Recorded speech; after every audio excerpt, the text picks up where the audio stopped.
Hi, welcome back to my statistics class. So today we're going to use Geogebra to calculate a binomial model. So before we start it, let's review what is binomial model. So binomial model is for Bernoulli trials. That means if you know the number of a trial, the success rate, then you can calculate the probability of the number of success rate in nth trial. So n, oops.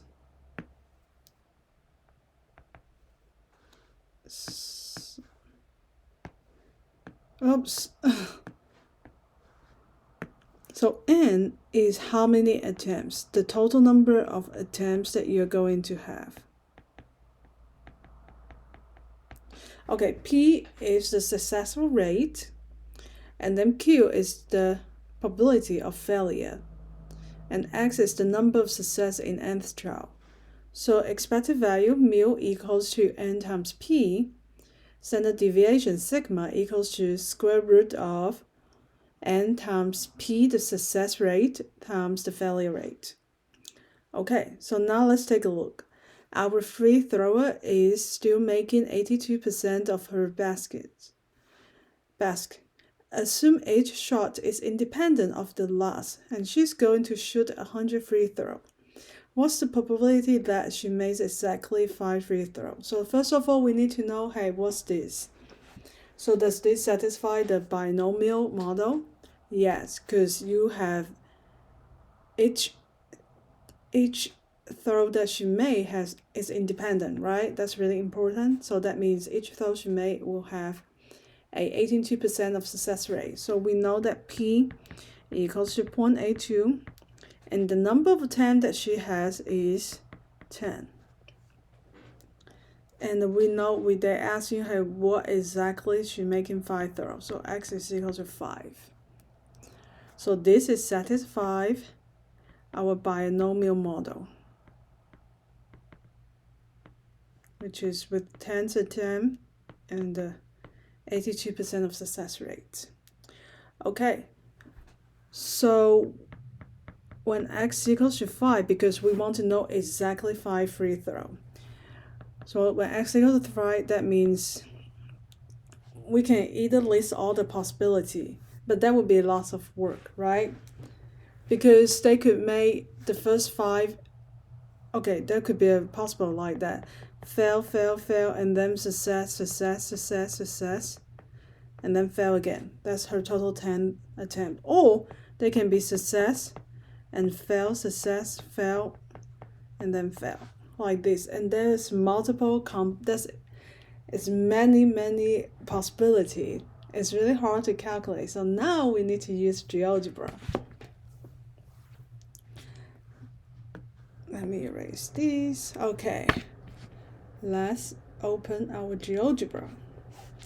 So now let's take a look. First of all, go to the Geogebra and then click on the waffle tag. And then Geogebra Classic. And then go to the sandwich tag, and then there's a 3 dots, and we go to probability calculator. So we don't care about the rest, we just care about what's in here. And then look, this is a normal distribution. We need to switch this to a binomial. So we scroll down to binomial. Okay, so she totally have 10 attempt, and each attempt with a success rate of 82%.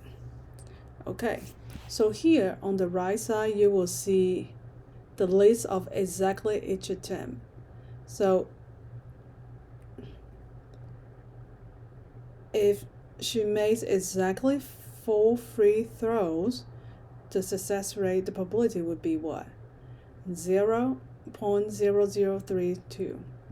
And if she wants to make exactly 5 throws, she will have what? 0.177.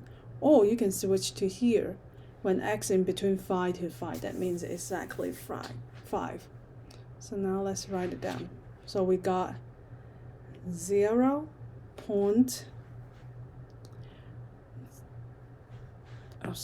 0.0177.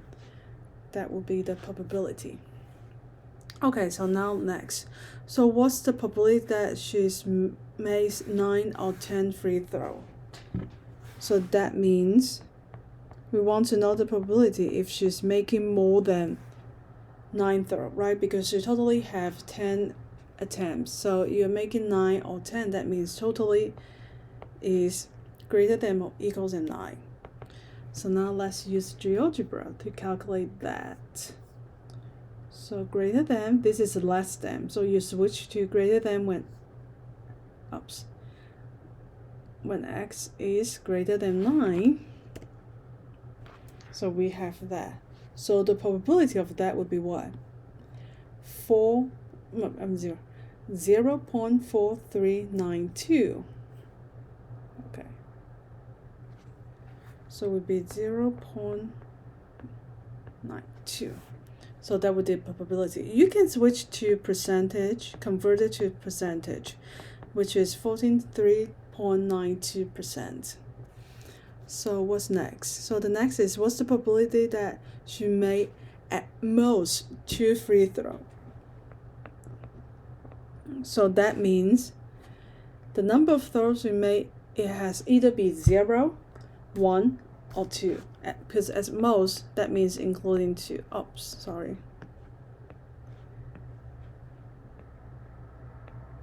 So now let's look at GeoGebra and find out at most 2.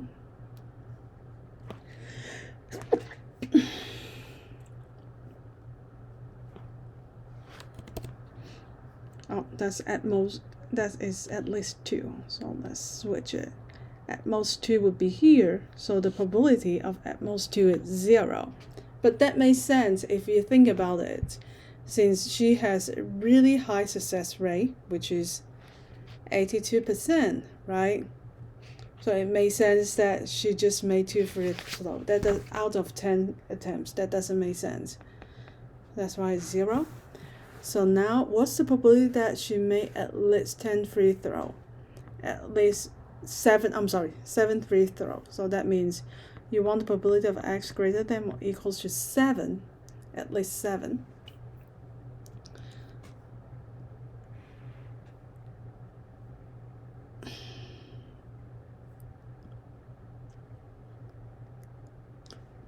At least 7 means you can be, oh, I'm sorry, I write it wrong. At least 7, that means you can be, oh no, at least 7, that means you can be 7, 8, 9, or 10 throw, right?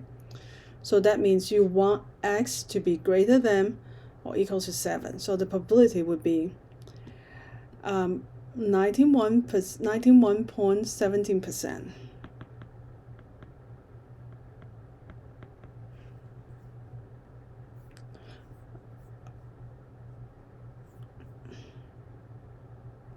So the next is, what's the probability that she made between 8 and 6 and 8 free throw?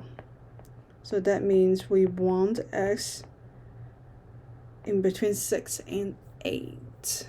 So for probability of that, we need to switch to the middle one. We want it to be in between 6 and 8. So the probability would be 53.95%.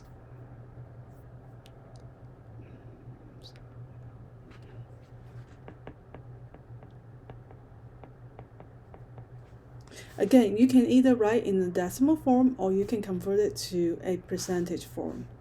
So what the expected value of basket she makes and what's the standard deviation? Now we need to use the formula. Expected value equals to mu, which is n times p, since she has 10 attempts, and p equals to what? 0.82. So this is equals to 8.2. But we know that she's making basket. If you say 8.2 basket, doesn't make sense. We need to round this to the whole number. So that means approximately 8 basket. So what's the expected value? Standard deviation, sigma, equals to the square root of n times p times q, whereas n equals to 10, p equals to 0.82, q equals to what? 1 minus 0.82, that's the failure rate, which is 10 times 0.82 times 0.18 and square root. Now let's use a Google calculator.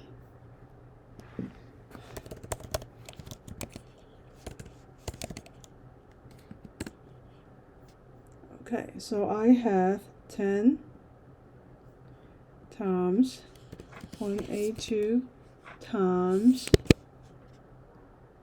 0.18. This is equals to 1.476, and then take square root of it. Take square root of the answer. ANS means the answer. So I have 1.214. So again, since this is a basket, we need to round it to the whole number. So we have the standard deviation of 1. That means, so she's expected to make a free throw out of 10 attempts, varies 1 basket. Okay, so that's it for today's class. Let me know if you have any questions. So in next class, we will have more binomial practice. See you next time.